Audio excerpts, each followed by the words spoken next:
So hello and welcome back to Go Again Gaming, and this is another sort of insight video into one of the original heroes that came in the Welcome to Rathe set from Flesh and Blood, and this is Katsu, the Wanderer. So again, we're going to have a lore video coming out for this following this video, so make sure you click the like and subscribe button, hit the little bell notification if you want to be notified of any future videos here on Go Again Gaming. So yeah, Katsu is the second ninja to grace the beautiful game of Flesh and Blood after Era. And Katsu actually runs into Era's clan, and that's all part of the story. So definitely go and check that out when it comes out. So Katsu, the Wanderer. Let's change the screens here. So Katsu, the Wanderer, there he is.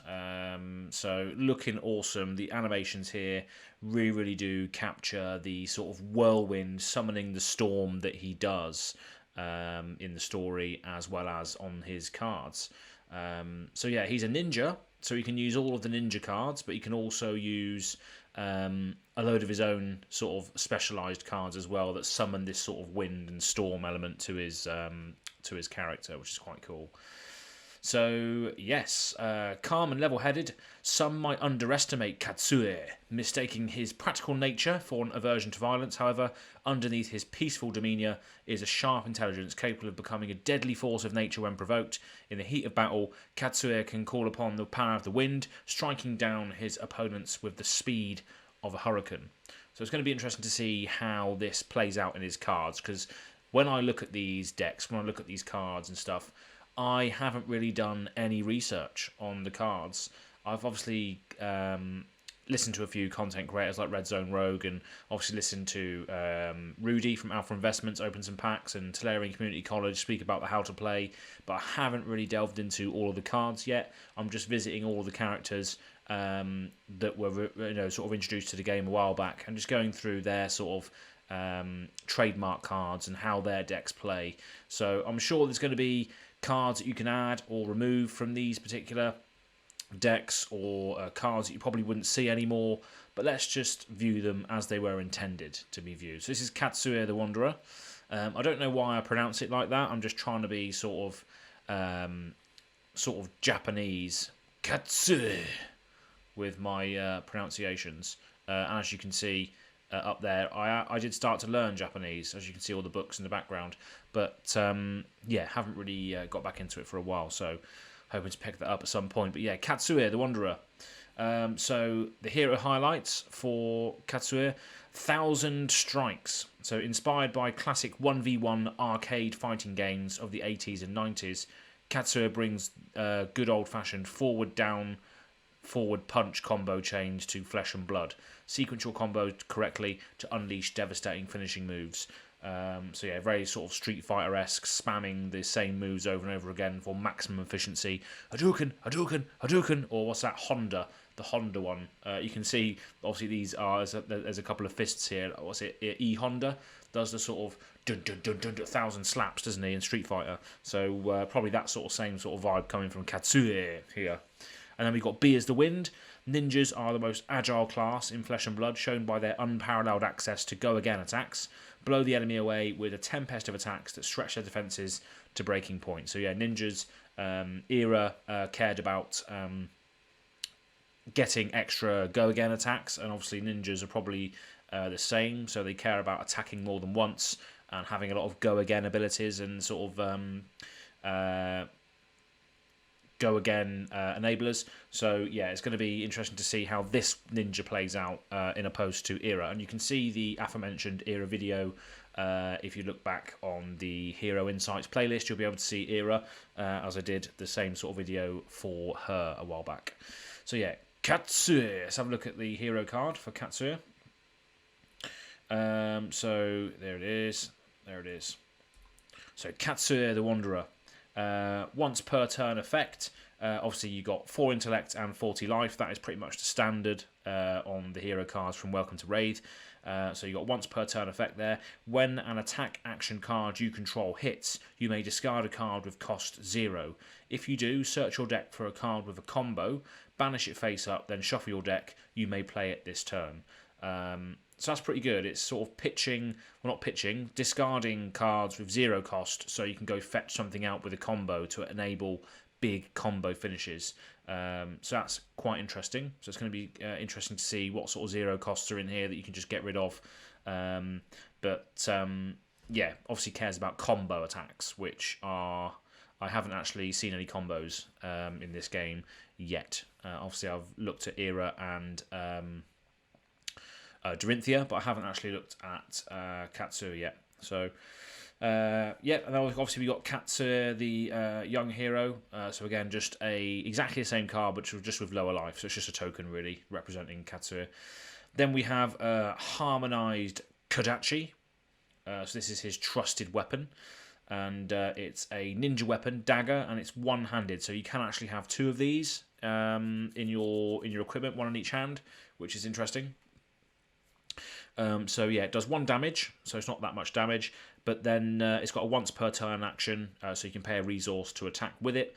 And if you have a card in your pitch zone with cost 0, harmonized Kodachi gains Go Again. If you have a card in your pitch zone with cost 0, it gains Go Again. So that's interesting. So there's probably going to be a lot of 0 cost cards in here, which then give you more attacks, more Go Again triggers. So interesting. Haven't seen any of those yet, so I'm sure we'll relate back to this at some point. So next we have Mask of Momentum. So this is another equipment. So it's a ninja equipment head. So you can wear this on your head if you're a ninja class. And it's got a defensive 2, so if you use the mask to defend against a attack, you get a -1 counter. Oh no, it says if you defend with the Mask of Momentum, destroy it when the combat chain closes. Okay, so this is interesting.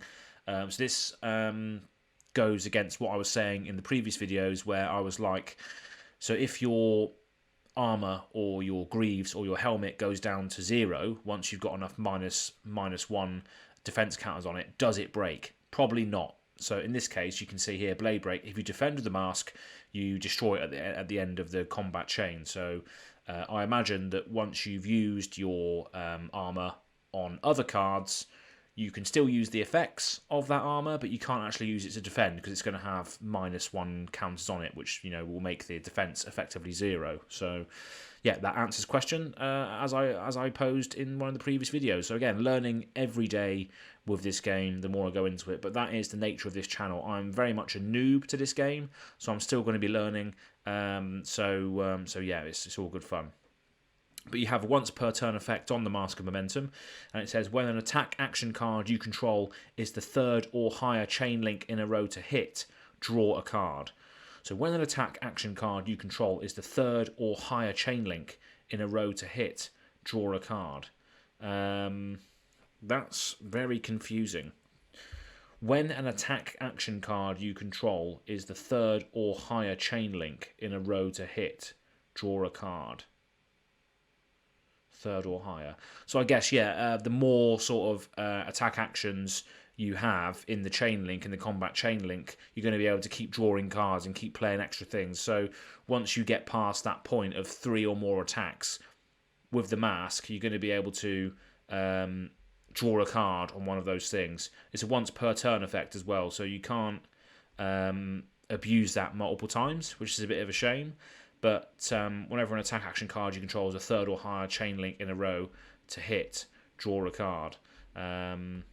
So yeah, I'm finding this quite confusing, this character so far.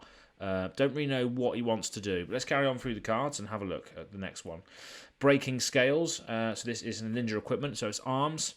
It can be battle worn, so if you defend with it, obviously it's got a defensive 1, and if you defend with Breaking Scales, you get a -1 counter on it when combat chain closes. So again, once you defend with it, you block one point of damage, but obviously then you can't defend with it again afterwards because it will just be 0 defense. And it's got an attack reaction on there as well, so destroy it, destroy Breaking Scales, target attack action card with combo gains +1 attack. So yeah, I guess, yeah, you can destroy it and get given attack action +1 damage. Not as amazing as other cards I've seen so far. So, but I'm sure there's going to be some utilization for it. So let's keep going. We've got Lord of Wind is the next card. Sounds like me, Lord of Wind. So yeah, this is a ninja action attack. It can be pitched for 3 resources, and it costs 0 resources to play. It does damage of 2, and you can play it as a defense card for 3, which is quite interesting. It's a Katsu specialization, so only Katsu can use it. And it's a combo card as well. So if Mugenshi Release was the last attack this combat chain, you may pay X resource points as an additional cost to play Lord of Wind. If you do, shuffle X target cards named Surging Strike, Whelming Gust Wave, and or Mugenshi Release from your graveyard into your deck. Then Lord of Wind gets plus X power. So yeah, this deck probably cares about sort of named cards, and the more you can sort of chain together those named cards, the more sort of effectiveness you're going to get from that. So yeah, I can see it being quite cool. You want to be chaining different attacks together to get maximum benefit. Yeah, that's quite a wordy card. Probably one of the wordiest cards I've seen in this game so far is Katsu's Lord of Wind. So similar to that, we have Mugenshi Release, which is the other combo card. Again, a Katsu specialization, so it can be pitched for 2 resource. It costs 1 resource to play. It's got an attack of 4. It's a ninja action attack, and it's got a defense of 3 as well. But it is Katsu specialization only, so only this character can use it. And it has combo. So if Whelming Gust Wave was the last attack this combat chain, Mugenshi Release gets +1 power, go again, and if this hits, search your deck for any number of cards named Lord of Wind, reveal them, put them into your hand, then shuffle your deck. So yeah, it's very much chaining named cards together to get maximum benefit in. So yeah, it's very, very straightforward. You know what you're going to be doing with this deck. You're just going to be searching for the combo cards and unleashing hell upon your opponents. Yeah, I can't really see the synergies straight away. It might be because I'm very, very new to the game, and I haven't actually played the game yet either. I'm still waiting to get some product, so I can sort of shuffle it up and play. And I've registered to be a content creator as well as registered for events, so I should be going to some soon as possible. But yeah, Mugenshi Release is another combo card for Katsu. Next we have Ninja Action Attack, so Ninja Attack Reaction, sorry. This can be pitched for 1 resource, and it costs 0 resources to play, and you can use it as a defense card for 3 as well. It just says target Ninja Attack Action gains +1 power, and you draw a card. Yeah, it's just a nice little attack reaction, allows you to draw a card and give something a little bit of a buff, which is always good, and it's also good as well because you want to be drawing cards, you want to be drawing into your combo pieces, which allows you to do more and more damage, more and more sort of effectiveness. So yeah, drawing cards in this deck probably very, very relevant, as well as coupled with the fact that the combo cards do sometimes search for other combo cards. You just want to be having all those options in your hand so you can combo off as much as you can. Then we got Hurricane Technique, so this is a ninja action attack, so it can be pitched for 2 resources and it costs 1 resource to play, and it's got combo, it's got 4 damage attached to it, and it's got a defense of 3 if needed, and it's got combo again, so if Rising Knee Thrust was the last attack in this combat chain, Hurricane Technique gains +1 power, go again, and if Hurricane Technique hits, put it into your hand. So that's quite good, so it's a card that can actually go back into your hand. So that's quite an interesting card. So you can keep using it again and again and again, it gets go again as well. So if Rising Knee Thrust was the last attack in the combat chain, Hurricane Technique gains +1 power and it goes back, go again, and it put it back into your hand again. So that's pretty good. It allows you to keep playing it if you get the right combos off. So that's pretty thematic with what you want to be doing in this deck. Then we've got Pounding Gale. So this is another ninja action attack. Costs 1 resource and it can be pitched for 1 resource. It's got 5 power attached to it, and it also can be used to defend for 3. And again, it's a combo attack. So if Open the Center was the last attack this combat chain, Pounding Gale gains. If Pounding Gale would deal damage to a hero, instead it deals double that much damage. So again, yeah, this deck is all about chaining these combos together. And there's a couple of cards named on these cards that don't actually appear in this little sort of flavour for Katsu, or Katsu, as I like to say. But yeah, you can see what he wants to do. He wants to sort of combo off using certain attacks in certain sequence orders to get maximum benefit. So it is a little bit tricky. I can imagine it's going to be quite difficult to use if you're a new player like me, which is probably why I'm not vibing with it as much. But I think it's just one of those cards, one of those characters that cares about named cards comboing off, dealing maximum efficiency for maximum damage in a certain combat chain. So yeah, I can see the appeal. I can see why people want to use this sort of character to sort of get that sort of Street Fighter combo-esque sort of feel. But yeah, Katsu the Wanderer is pretty cool. He's got a nice little bit of a story, and he's sort of connected to the other ninja as well that we saw in Era. He does come into contact with the Crimson Haze, which is the clan that Era inevitably forms as a result of her history and her backstory. So go check that out when you can. But yeah, that's Katsu the Wanderer. So 1,000 strikes and be as the wind. So you want to be comboing off with lots of different sort of attacks. And then you want to be getting maximum access to go again attack, so you can combo off and make those attack chain links as big as possible. And the more chains you put in, the more chance you've got of getting your combo attacks in. So yeah, it's very ninja-y, very sort of tricky, and looks really, really cool. So that is Katsu the Wanderer. So thank you very much again for tuning in. I've been Az, and yeah, make sure you click the like and subscribe button and hit the little bell notification if you want to be notified of more Flesh and Blood content. And thank you very much for tuning in at this point if you have done. I'm still very, very new to the game. It's still basically 24 to 48 hours fresh in my mind at this point, and just trying to get loads of videos out there on schedule. And yeah, just expect a lot more from this channel going forward. So thank you very much for your time today, and we'll see you on the next one. Thanks for watching.